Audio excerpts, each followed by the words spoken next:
subscribe to our channel and press the bell icon. السلام علیکم عزیز طلباء و طالبات، سر عبدالستار خان اس یوٹیوب چینل میں آپ تمام کا استقبال ہے۔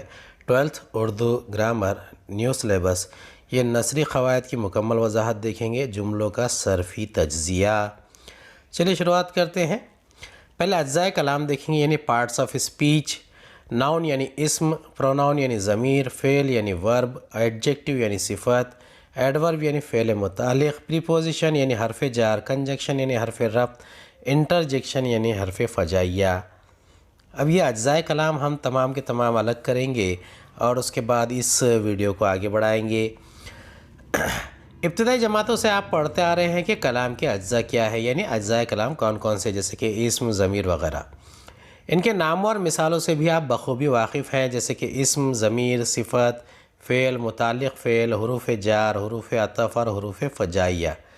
ان میں آپ اسم کے مزید لوازم سے بھی واقفیت رکھتے ہیں۔ اسم کے مزید لوازم کون سے ہیں؟ جیسے تعداد یعنی واحد، جمع اور جنس، مذکر، مؤنث۔ اس کے علاوہ ان میں سے ہر ایک کو کلام کا جز کہتے ہیں، یعنی یہ اجزائے کلام ہے، اور ہر جملے میں ان میں سے 2 4 یا کم و بیش اجزاء ضرور استعمال کیے جاتے ہیں۔ 2 4 تو ہمیشہ ہر جملے میں رہتے ہی ہے۔ اب جملے میں آنے والے ان اجزاء کو ان کے ناموں سے شناخت کرنا ہی صرفی تجزیہ کہلاتا ہے۔ یعنی کسی جملے میں آنے والے اجزائے کلام، چاہے وہ اسم ہو، ضمیر ہو، صفت ہو، فعل ہو، اس کو اگر آپ شناخت کریں گے تو یہ صرفی تجزیہ کہلاتا ہے، کیونکہ کلام کے سارے اجزاء معنوی یا بے معنوی صورتوں میں صرفیے بھی کہلاتے ہیں۔ یعنی صرفی تجزیہ اگر کریں گے تو اس میں کلام کے جتنے اجزاء ہیں، چاہے وہ معنوی ہو یا بے معنوی ہو، دونوں صورتوں میں وہ صرفیے کہلاتے ہیں۔ اب مثال کے طور پر اس جملے میں میری شال کیا ہوئی، اس کا صرفی تجزیہ ہم سمجھتے ہیں، یعنی میری شال کیا ہوئی۔ اب میری شال کیا ہوئی، میری یہ ہے ضمیر تملیکی، یعنی ضمیر کی مختلف قسمیں جو ہوتی ہے اس میں سے ایک ہے ضمیر تملیکی۔ دوسرا شال، یہ اس میں عام ہے، مؤنث ہے، واحد ہے۔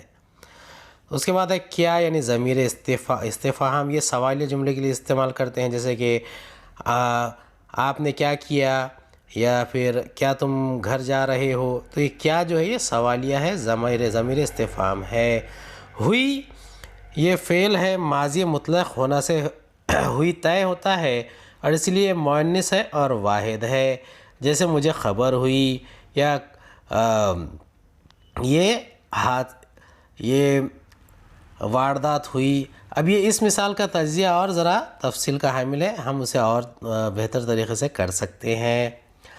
اب میری یعنی ضمیر تملیکی، شال یعنی اسم عام، کیا یعنی ضمیر استفہام، ہوئی یعنی فعل ماضی مطلق۔ اب یہ اسی طریقے سے اگر صرفی تجزیہ کریں گے تو اسے تفصیل وار ہم سمجھ سکتے ہیں۔ اب ذیل کے جملوں کا صرفی تجزیہ کیجئے۔ نم ہوا کے دوش پر ایک دل دوز کراہت سنائی دی۔ دوسرا، فرد سماج کی بنیادی اور مرکزی اکائی ہوتا ہے۔ اس کے بعد ہے ارے یہ کیسے، اس کے بعد ہے ہم لوگ ایک دوسرے کی تخلیقات سے محبت کرتے ہیں۔ یہ مشقی سرگرمیاں ہیں۔ پہلا ہے نم ہوا کے دوش پر ایک دل دوز کراہت سنائی دی۔ اب اس کا جواب ہے نم یہ ایک صفت ہے، ہوا یعنی اسم ہے، کہ یہ حرف اضافت ہے، دوش یعنی اسم ہے، پر حرف جار ہے، ایک صفت عددی ہے، یعنی ایک عدد کے لیے 1 2 3 4 جو ہے عدد ہوتے ہیں، اسی لحاظ سے ایک صفت عددی ہے۔ دلدوز یہ بھی صفت ہے، کراہ اسم ہے، اور سنائی دی فعل ناقص ہے۔ ابھی دیکھیے فعل ناقص اس لحاظ سے ہے کیونکہ اس میں سنائی اگر ہوتا تو یہ فعل ہو جاتا، ناقص اس لیے کیونکہ اس کے ساتھ دی جڑا ہوا ہے۔ دوسرا ہے ارے یہ کیسے، اس کا جواب ہے ارے یہ حرف ندا ہے۔ اب یہ اکثر آواز دیتے ہیں نا ہم، ارے آپ کہاں جا رہے ہو، اسی لحاظ سے ارے یہ حرف ندا ہے۔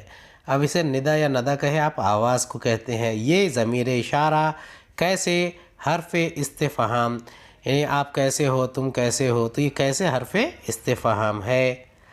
اس کے بعد ہے فرد سماج کی بنیادی اور مرکزی اکائی ہوتا ہے۔ اس کے جواب میں فرد جو ہے یہ ایک اسم ہے، سماج بھی اسم ہے، کی یہ حرف اضافت ہے، بنیادی یعنی صفت ہے، اور حرف عطف ہے. حرف عطف یعنی جوڑنے کے لیے استعمال کیے جانے والا جو لفظ ہوتا ہے اکثر ہم مرکب جملوں میں سے دیکھتے ہیں.